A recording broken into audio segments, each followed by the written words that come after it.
Hello everyone, welcome back to biology talks. आज के इस लेक्चर में अपन पढ़ने वाले सेल के बारे में। सेल होती क्या है और इस सेल की डिस्कवरी कैसे हुई थी, इस सेल का इंट्रोडक्शन क्या है कि किसे इस अपन सेल कहने वाले हैं, और सबसे लास्ट में पढ़ेंगे किसके बारे में, सेल थ्योरी के बारे में। आज के लेक्चर में अपने ये तीन टॉपिक कवर करेंगे। सबसे पहले डिस्कवरी कवर करने वाले, फिर कवर करने वाला इंट्रोडक्शन। डिस्कवरी में साइंटिस्ट के बारे में पढ़ने वाले हैं। डिस्कवरी में साइंटिस्ट जैसे कि किन्होंने किसकी खोज करी थी, सेल की खोज किसने करी थी, कैसे खोज करी, वो सारा कुछ। दूसरा इंट्रोडक्शन वाले में पढ़ेंगे। इंट्रोडक्शन देखेंगे सेल होती क्या है, क्या काम आती है, क्या फंक्शन करती है, तो वो सारा कुछ। वो थर्ड होती है सेल थ्योरी। तो सेल थ्योरी के अंदर अपन जो साइंटिस्ट थे उन्होंने सेल थ्योरी डेवलप करी थी। उसके अंदर क्या होता है कि सेल्स की स्ट्रक्चर क्या है, कैसे बनी होती है, किससे मिलकर बनती है, आगे सेल के ऊपर क्या क्या पाए जाते हैं, वो सारा किसमें आता है, सेल थ्योरी के अंदर आता है। चलिए स्टार्ट करते हैं अपन। सबसे फर्स्ट बात करते हैं सबसे फर्स्ट साइंटिस्ट की, या इंट्रोडक्शन साइंटिस्ट की बात करते हैं। सबसे पहले बात करें साइंटिस्ट की, तो साइंटिस्ट कौन कौन से हो सकते हैं। सबसे पहला साइंटिस्ट होता है हमारा एंटन वॉन लीeuwenhoek। सबसे पहले कौन थे, एंटन वॉन लीeuwenhoek। उसके बाद में कौन आए, रॉबर्ट हुक। उसके बाद में कौन आए, रॉबर्ट हुक। और सबसे लास्ट में कौन आए, रॉबर्ट ब्राउन। तो बेसिकली तीन साइंटिस्ट है हमारे सेल से रिगार्डिंग। हमारी एनसीईआरटी के अंदर बेसिकली तीन साइंटिस्ट के नाम दिए हुए। पहला है एंटन वॉन लीeuwenhoek, दूसरा है रॉबर्ट हुक, और थर्ड है रॉबर्ट ब्राउन। अब देखते हैं इन्होंने करा क्या था। ये जो एंटन वॉन लीeuwenhoek थे, इनका एक गंदी आदत थी, या एक ऐसे मान के चलो एक अच्छी आदत थी। इनको कुछ भी दिखता उसको किसके अंदर देख लेते, माइक्रोस्कोप के अंदर देख लेते। यहाँ पे ये वाली जो स्ट्रक्चर दिखाई रखी है, ये माइक्रोस्कोप है एंटन वॉन लीeuwenhoek, जिन्होंने खुद बनाया था। सेल्फ मेड माइक्रोस्कोप है ये, सेल्फ मेड माइक्रोस्कोप। इन्होंने खुद ये माइक्रोस्कोप बनाया। और यहाँ पर इसके अंदर, यहाँ पर क्या प्रेजेंट है आपको दिख रहा होगा, ये वाला हल्के से, ये है इसका लेंस। इसके अंदर देख लेता था। तो इन्होंने क्या करा, कुछ भी दिखा, कुछ भी जैसे कुछ भी लिया, बाहर से कुछ उठाया, उठा के कहाँ देख लिया, माइक्रोस्कोप के अंदर देख लिया। ऐसे ही एक बार क्या देख रहे थे, जैसे कि कोई पौंड वाटर लिया, जैसे कि कोई पौंड वाटर लिया, और पौंड वाटर को किस में देख लिया, माइक्रोस्कोप के अंदर देखा। पौंड वाटर को माइक्रोस्कोप में देखा तो वाटर माइक्रोस्कोप में क्या दिखी, कुछ ऐसे चलती हुई स्ट्रक्चर, कुछ ऐसी स्ट्रक्चर दिखी जो क्या कर रही थी, मूवमेंट शो कर रही थी। कुछ ऐसी स्ट्रक्चर दिखी इनको जो कि क्या कर रही थी, मूवमेंट शो कर रही थी। तो फिर उन्होंने देखा कुछ ना कुछ तो लोचा है भाई, जो कि मूवमेंट कर रहा है, कुछ ना कुछ तो है। फिर उन्होंने स्पर्म सेल, फिर उन्होंने क्या लिया, स्पर्म सेल। स्पर्म सेल के अंदर देखा तो स्पर्म सेल के अंदर भी क्या हो रहा था, मूवमेंट हो रहा था। स्पर्म सेल के अंदर भी मूवमेंट हो रहा था। फिर उन्होंने कुछ क्या उठाए, बैक्टीरियाज उठाए। फिर उन्होंने क्या उठाए, बैक्टीरियाज लिए। बैक्टीरिया के अंदर देखा तो बैक्टीरिया भी क्या कर रहा था, मूवमेंट शो कर रहा था। फिर कुछ प्रोटिस्टा लिए, फिर कुछ प्रोटिस्टा लिए। और तो प्रोटिस्टा के अंदर देखा तो प्रोटिस्टा भी क्या कर रहा था, मूवमेंट शो कर रहा था।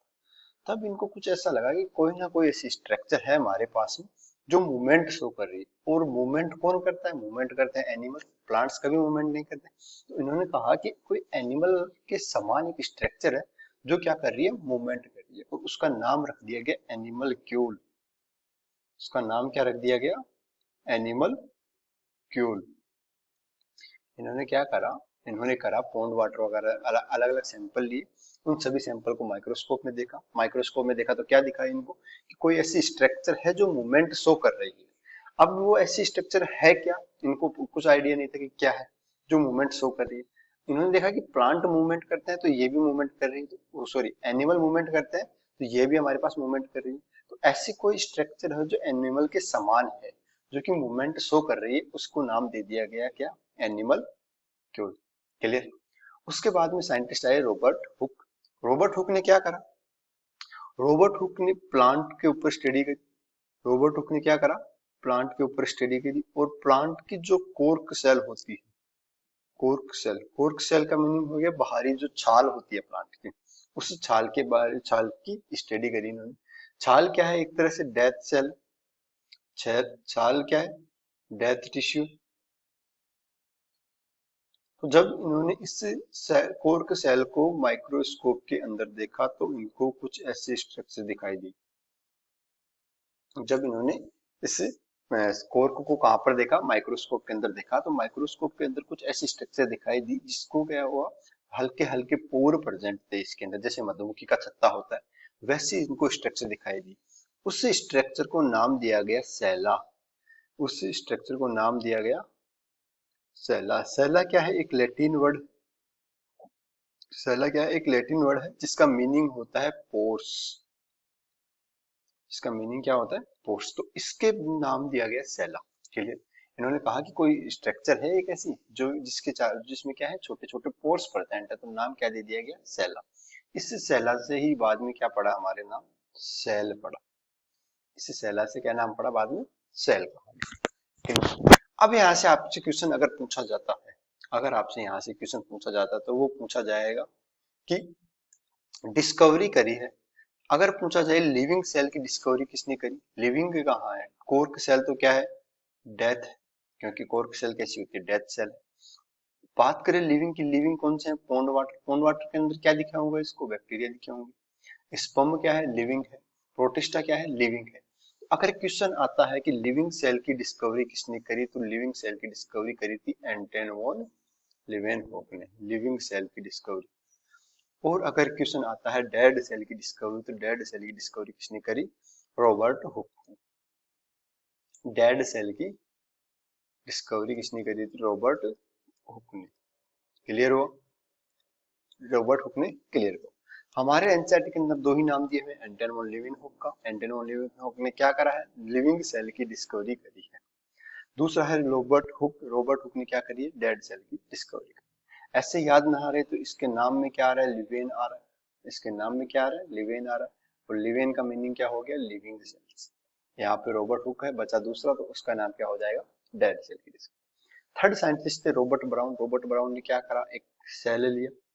इस सेल की अंदर से जब डिस्कवरी करी तो अंदर क्या दिखा? इसको एक और स्ट्रक्चर दिखी जिसका नाम क्या दे दिया गया? इन्होंने न्यूक्लियस नाम रख दिया गया। यानी कि रॉबर्ट ब्राउन ने किसकी डिस्कवरी कर दी है? न्यूक्लियस की डिस्कवरी कर दी। क्लियर? अब आगे चलते हैं इसके इंट्रोडक्शन के ऊपर कि इंट्रोडक्शन सेल है क्या बेसिकली। इसका इंट्रोडक्शन की बात करते हैं। सबसे पहले बात करते हैं सेल के बारे में कि सेल क्या होती है।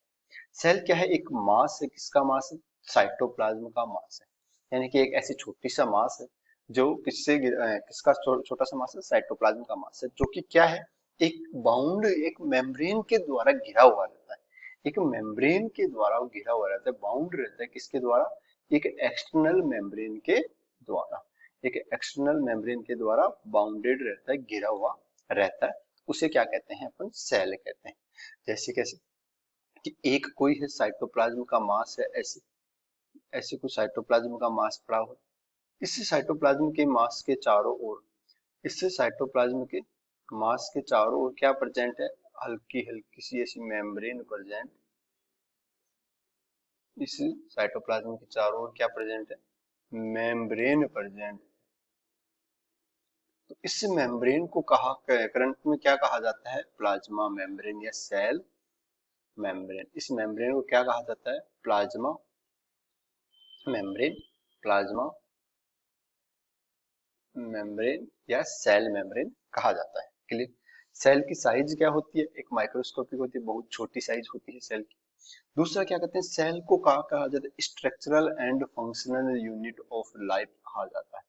Structural and functional unit of living organism कहा जाता है। जितने भी जीवित ऑर्गेनिज्म है, उन जीवित ऑर्गेनिज्म को क्या कहा जाता है? लिविंग या स्ट्रक्चरल एंड फंक्शनल यूनिट किसे माना जाता है? सेल को माना जाता है। कैसे माना जाता है अब वो देखते हैं।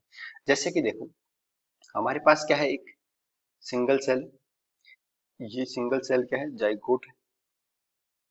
इस जाइगोट से क्या बना है? एम्ब्रियो बना। इस जाइगोट से क्या बना है? एम्ब्रियो बना है। एम्ब्रियो में क्या है? बहुत सारे सेल्स, मेनी सेल्स। तो इस एम्ब्रियो की क्या होगी? एक पर्टिकुलर स्ट्रक्चर होगी। इस एम्ब्रियो की क्या होगी? एक पर्टिकुलर स्ट्रक्चर होगी। तो इस एम्ब्रियो की ये पर्टिकुलर स्ट्रक्चर किसने बनाई? सेल्स ने तो बनाई, क्योंकि यहाँ पे जाइगोट है। इस जाइगोट में सिंगल सेल थी, यहाँ पे इस सिंगल सेल से क्या बनी? मल्टी सेल्स बनी। मल्टी सेल्स बनी तो सारी सेल्स ने मिलकर क्या करा? इस एम्ब्रियो की स्ट्रक्चर को फिक्स करा। इस एम्ब्रियो की स्ट्रक्चर को फिक्स करा। दूसरा, फंक्शंस। जितने भी एम्ब्रियो में फंक्शन होने वाले हैं, सारे फंक्शन कहाँ पर होंगे? इस सेल के द्वारा होगी। इस एम्ब्रियो के अंदर सारी जितनी भी सेल्स बनी है, सारे सेल्स का क्या होगा? स्पेसिफिक फंक्शन होगा। जितनी भी सेल बनी इन सभी सेल्स का क्या होगा, स्पेसिफिक फंक्शन होगा।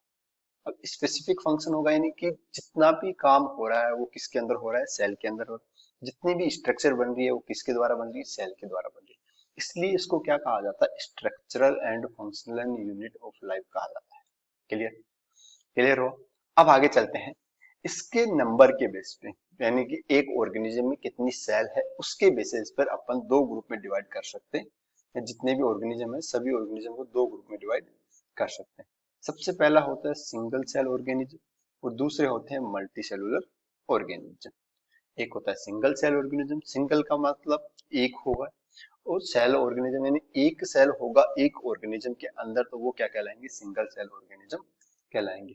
एक से ज्यादा ऑर्गेनिज्म होंगे एक सेल के अंदर तो वो क्या कहलाएंगे, मल्टी सेलुलर ऑर्गेनिज्म कहलाएंगे। क्लियर हो। एक सेल होगा तो जो एक सेल है वही एक सिंगल सेल ही क्या करेगी, जितना भी सेल का फंक्शन होगा, जैसे मान के चलो ये हमारे पास क्या है, एक ऑर्गेनिज्म है, इसके अंदर ये सिंगल सेल प्रेजेंट है, इसके अंदर क्या होगा, सिंगल सेल में न्यूक्लियस प्रेजेंट है।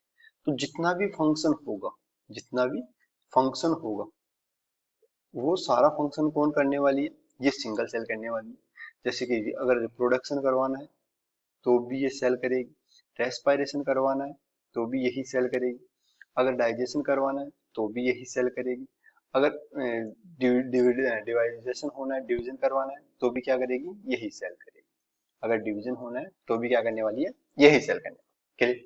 इसके स्ट्रक्चर की बात करें, इसके स्ट्रक्चर की बात करें तो स्ट्रक्चर को कौन कंट्रोल कर रहा है, एक सिंगल सेल है, सिंगल सेल है तो यही सेल सारा फंक्शन करने वाली है।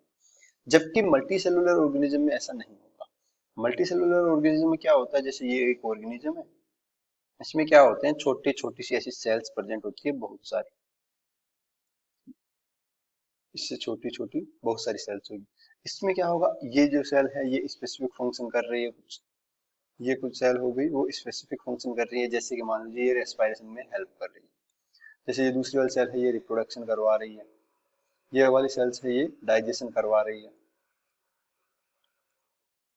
ये वाली सेल डाइजेशन करवा रही है। तो यहाँ पे क्या होगा, ये वाली सेल होगी ये स्ट्रक्चर को रेगुलेट करने का कार्य कर रही है। यानी कि मल्टी सेलुलर ऑर्गेनिज्म में क्या होगा, जितने भी सेल्स होंगी सभी सेल्स का स्पेसिफिक फंक्शन होगा। अब एग्जांपल देख लेते हैं, सिंगल सेल ऑर्गेनिज्म के एग्जांपल क्या हो जाते हैं, अमीबा हो जाता है, सिंगल सेल ऑर्गेनिज्म है, यूग्लिना हो जाता है, जितने भी लोअर ऑर्गेनिज्म है वो सिंगल सेल ऑर्गेनिज्म, पैरामीशियम हो जाता है और ईटीसी। ये सारे क्या है, सिंगल सेल ऑर्गेनिज्म है। इसके अंदर क्या होता है, एक सिंगल सेल होती है और वो सिंगल सेल ही क्या करती है, सारे फंक्शन को रेगुलेट करने का कार्य करती है। दूसरा मल्टी सेलुलर के बाकी के जितने भी हो गए, जैसे अपन खुद ही क्या होते हैं मल्टी सेलुलर है, ह्यूमन हो गया, जितने भी एनिमल्स हो जाते हैं, सारे के सारे एनिमल्स क्या है, मल्टी सेलुलर होंगे। प्लांट्स क्या होते हैं, सारे के सारे मल्टी सेलुलर होते हैं। क्लियर। अब इसके एक्सेप्शन की बात करते हैं। एक्सेप्शन क्या है, एक वायरस एक्सेप्शन।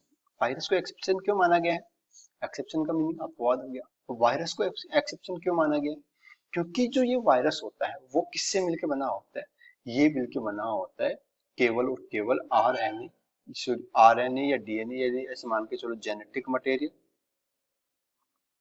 प्लस प्रोटीन से, जेनेटिक मटेरियल प्लस प्रोटीन से ये मिलकर बना हुआ रहता है। तो यहाँ इस पर जेनेटिक मटेरियल प्रोटीन ही कंप्लीट सेल नहीं, कंप्लीट सेल यहाँ पर इसमें नहीं। अगर कंप्लीट सेल नहीं होगी, कंप्लीट सेल नहीं, अगर कंप्लीट सेल नहीं होगी, कंप्लीट सेल नहीं है तो इसको क्या नहीं मान सकते, लिविंग नहीं मान सकते। लेकिन क्या होता है, जब भी इसको किसी दूसरे ऑर्गेनिज्म के अंदर एंटर कर जाता है, जैसे मान लीजिए यहाँ पे ये वायरस पड़ा हुआ है, ये कोई ऑर्गेनिज्म है, ये इसके अंदर चला गया, अंदर जाने के बाद क्या करता है, ये एक्टिव हो जाता है, अंदर जाने के बाद एक्टिव हो जाता है और किसकी तरह कार्य करना स्टार्ट कर देता है, लिविंग्स की तरह, लिविंग्स की तरह कार्य करना स्टार्ट कर देगा। जबकि जब तक ये बाहर पड़ा हुआ है, एनवायरमेंट में पड़ा है, तब तक क्या करता है, नॉन लिविंग की तरह, तब तक नॉन लिविंग की तरह फंक्शन करता रहता है। क्लियर। इसलिए इसको क्या कहा जाता है, इसलिए इसको कहा जाता है boundary of boundary of living and non living organism. Boundary of living and non living organism की बाउंड्री किसे कहा जाता है? वायरस को कहा जाता है। क्लियर हो? अब आगे चलते हैं इसकी सेल थ्योरी के ऊपर। सेल थ्योरी की बात करते हैं तो सेल थ्योरी की ये दो साइंटिस्ट थे हमारे पास जिन्होंने सेल थ्योरी प्रोड्यूस करी थी। पहले थे मैथियस स्लाइडेन और दूसरे कौन से थे? थियोडर स्वान। मैथियस स्लाइडेन और थियोडर स्वान। मैथियस स्लाइडेन ने क्या करा? मैथियस स्लाइडेन ने कहा कि जितने भी प्लांट्स हैं वो सारे प्लांट्स किससे मिलकर बने होते हैं? सेल से मिलकर बने होते हैं। अब सेल से मिलकर बने होंगे तो सेल से क्या बनता है? टिश्यू बनता है। तो किससे मिलकर बने होते हैं? टिश्यू से मिलकर बने होते हैं। ये किसने स्टेटमेंट दिया? ये स्टेटमेंट दिया मैथियस स्लाइडेन ने। क्लियर? मैथियस स्लाइडेन क्या थे? एक जर्मन बोटनिस्ट। ये क्या थे? एक जर्मन बोटनिस्ट थे। कब काम करा इन्होंने? 1838 के अंदर फंक्शन करा। जब ये प्लांट के ऊपर स्टडी कर रहे थे तो उनको क्या दिखा कि जितने भी प्लांट्स होते हैं वो किससे मिलकर बने हुए हैं? छोटी छोटी सेल से मिलकर बने हुए हैं। जबकि जो थियोडर सवान थे उन्होंने जस्ट उसी टाइम में अप्रोक्सीमेटली 1839 के अंदर इन्होंने क्या करा? इन्होंने नर्व सिस्टम के ऊपर स्टडी कर रहे थे। ये अलग अलग ऑर्गेनिज्म उठाते उनका नर्व सिस्टम देखते, उनके नर्व सिस्टम का स्टडी कर रहे थे। तो उनको क्या दिखा कि जितने भी एनिमल्स है वो किससे मिलकर बने होते हैं? सेल से मिलकर बने होते हैं। यानी कि प्लांट किससे बने हैं? सेल से मिलकर बना हुआ। जितने भी एनिमल है वो किससे मिलकर बने हुए हैं? सेल से मिलकर बने हुए। प्लांट जो है सेल से मिलकर बना हुआ है, किसने कहा? मैथियस स्लाइडेन ने कहा। एनिमल जो है सेल से मिलकर बना हुआ है, किसने कहा? थियोडर स्वान ने कहा। क्लियर? इतना हो गया।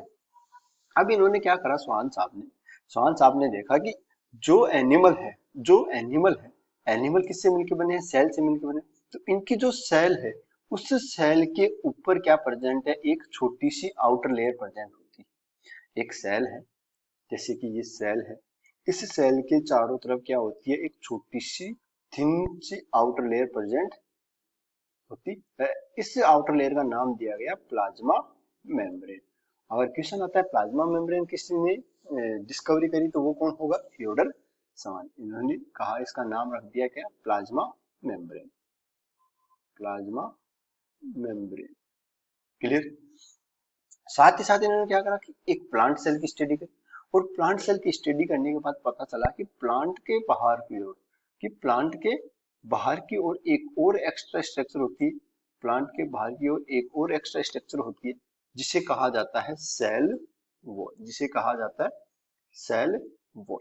तो इन्होंने क्या बोल दिया कि जो भी प्लांट्स हैं, जितने भी प्लांट सेल्स हैं, उन सभी प्लांट सेल्स के ऊपर क्या प्रेजेंट होगी? सेल वॉल प्रेजेंट होगी। जबकि एनिमल सेल के ऊपर किसी भी प्रकार की कोई भी सेल वॉल नहीं होगी। इससे बताया गया कि ये क्या है? प्लांट्स का एक यूनिक कैरेक्टर है प्लांट और एनिमल में डिफरेंस करने के लिए। इन दोनों की ये स्टेटमेंट्स को देखते हुए एक थ्योरी रख दी है, सेल थ्योरी, जिसे कहा जा रहा है। उसमें क्या कहा? उसमें कहा कि जो भी एनिमल है और जो भी प्लांट है वो सारे किससे मिलकर बने होते हैं? सेल से मिलकर बने होते हैं। दोनों का स्टेटमेंट था। इसने कहा था प्लांट किससे मिलकर बने हुए? सेल से मिलकर बने हुए। और इसने कहा था एनिमल किससे मिलकर बने हुए? सेल से मिलकर बने हुए। दोनों स्टेटमेंट को कंबाइंड किया और एक सेल थ्योरी प्रोड्यूस करती, जिसमें कहा गया कि जितने भी एनिमल हो या प्लांट हो सभी किससे मिलकर बने होते हैं? सेल से मिलकर बने हुए होते हैं। क्लियर?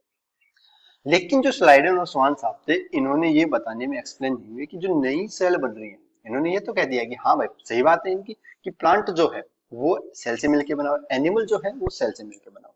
लेकिन ये नहीं बता पाया कि नया सेल कहाँ से बन रहा है, कि नया सेल का फॉर्मेशन कैसे हो रहा है। इन्होंने कहा कि हमें तो नहीं पता भाई नया सेल का फॉर्मेशन कैसे होने वाला है। तो उसके लिए नया साइंटिस्ट आया, कौन? Rudolf Virchow. Rudolf Virchow approximately 1855 में आए। इन्होंने क्या करा? इन्होंने करा सेल डिवीजन देखा। इन्होंने क्या देखा? इन्होंने सेल डिवीजन देखा। इन्होंने देखा कि एक सेल जो है वो क्या हो रही है? दो ग्रुप में टूट रही है। तो जिससे क्या हो रही है? इस सेल से क्या बन रही है? दो नए सेल्स का फॉर्मेशन हो रहा है। क्लियर? इन्होंने कहा कि जो भी नई सेल है, ये क्या है? New cell. और ये क्या है? ओल्ड सेल है। तो इन्होंने कहा कि जो भी न्यू सेल है, न्यू सेल का फॉर्मेशन किससे हो रहा है? पुरानी सेल से हो रहा है। इन्होंने साफ साफ कह दिया कि जो नई सेल बन रही है वो किससे बन रही है? पुरानी सेल से बन रही है। और एक स्टेटमेंट दिया, ओमिनस सेलुला ई सेलुला। ओमिनस सेलुला ई सेलुला, जिसको ट्रांसलेट किया गया इंग्लिश में तो क्या मीनिंग होता है कि all cells arise from pre existing cells. कि जितनी भी सेल्स हैं वो किससे मिलकर बनी हुई है, पुरानी वाली सेल से मिलकर बनी हुई है। यानी कि इन्होंने कहा, इनडायरेक्टली कह दिया कि जो भी सेल होगा, सेल में क्या होता है, सेल डिवीजन होता है।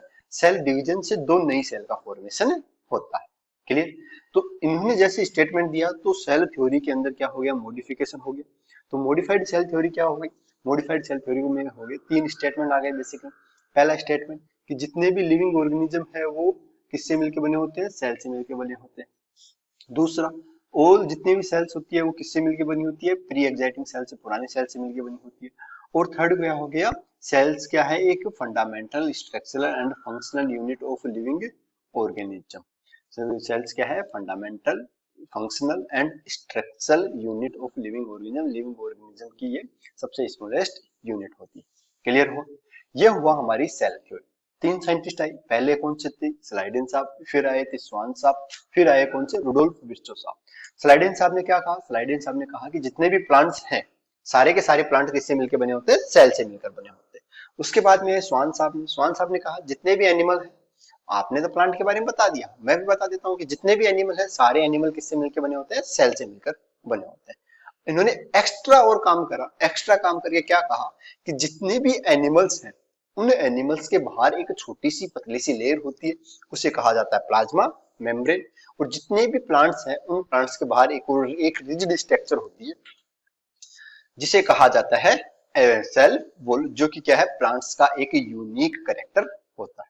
क्लियर, क्लियर हुआ। इसके बाद में इन्होंने सेल थ्योरी प्रोड्यूस कर दी और सेल थ्योरी का स्टेटमेंट दे दिया कि जितने भी लिविंग ऑर्गेनिज्म है, चाहे प्लांट हो चाहे एनिमल हो, किससे मिलकर बने होते हैं, सेल से मिलकर बने होते हैं। क्लियर। लेकिन इन दोनों को यह नहीं पता था कि नई सेल जो बन रही है वो कैसे बन रही है। तो इन्होंने इसकी डिस्कवरी नहीं कर पाई। तो इसकी डिस्कवरी करने के लिए साइंटिस्ट आए, रुडोल्फ विर्चो। रुडोल्फ विर्चो ने क्या करा, रुडोल्फ विर्चो ने कहा कि जितना भी ऑर्गेनिज्म है, जितने भी सेल्स है, जितने भी ऑर्गेनिज्म है, उनकी जो सेल्स है वो सेल कैसे बन रही है, पुराने वाली जो पहले की जो सेल्स है उससे बन रही है। क्लियर हो। और नई एक स्टेटमेंट दे दिया जिसे कहा गया ओमिनस सेलुला ई सेलुला। क्लियर। और उसका नाम रख दिया गया ओमिनस सेलुला ई सेलुला। क्लियर हुआ। क्या क्या पढ़ा आज आपने, आज अपन ने पढ़ा सबसे पहले तो डिस्कवरी पढ़ी, सबसे पहले डिस्कवरी पढ़ी। डिस्कवरी में क्या क्या पढ़ा, सबसे पहले साइंटिस्ट थे एंटन वॉन लीवेनहॉक। एंटन वॉन लीवेनहॉक, इन्होंने क्या करा था, लिविंग सेल की डिस्कवरी करी। इन्होंने क्या करा, लिविंग सेल की डिस्कवरी करी। उसके बाद में दूसरे साइंटिस्ट आए, कौन, रॉबर्ट हुक। रॉबर्ट हुक ने क्या करा, डेड सेल की डिस्कवरी करी, डेड सेल की डिस्कवरी करी। उसके बाद में आए रॉबर्ट ब्राउन। रॉबर्ट ब्राउन ने क्या करा, रॉबर्ट ब्राउन ने न्यूक्लियस की स्टडी करी। रॉबर्ट ब्राउन ने क्या करा, न्यूक्लियस की स्टडी करी। इसके बाद में इंट्रोडक्शन पढ़ा सेल का, इसके बाद में इंट्रोडक्शन पढ़ा, और सबसे लास्ट में क्या देगा, सबसे लास्ट के अंदर सेल थ्योरी पढ़ी। सबसे लास्ट में सेल थ्योरी पढ़ी। सेल थ्योरी के साइंटिस्ट कौन कौन से थे, एक तो था मिथियस स्लाइडेन, दूसरा था थियोडर स्वान, और थर्ड था रुडोल्फ विर्चो। क्लियर है, क्लियर हो। आई होप आपको आज का लेक्चर समझ में आया होगा। तो आप ऐसे ही बने रहिए। थैंक यू, मिलते हैं नेक्स्ट लेक्चर के अंदर।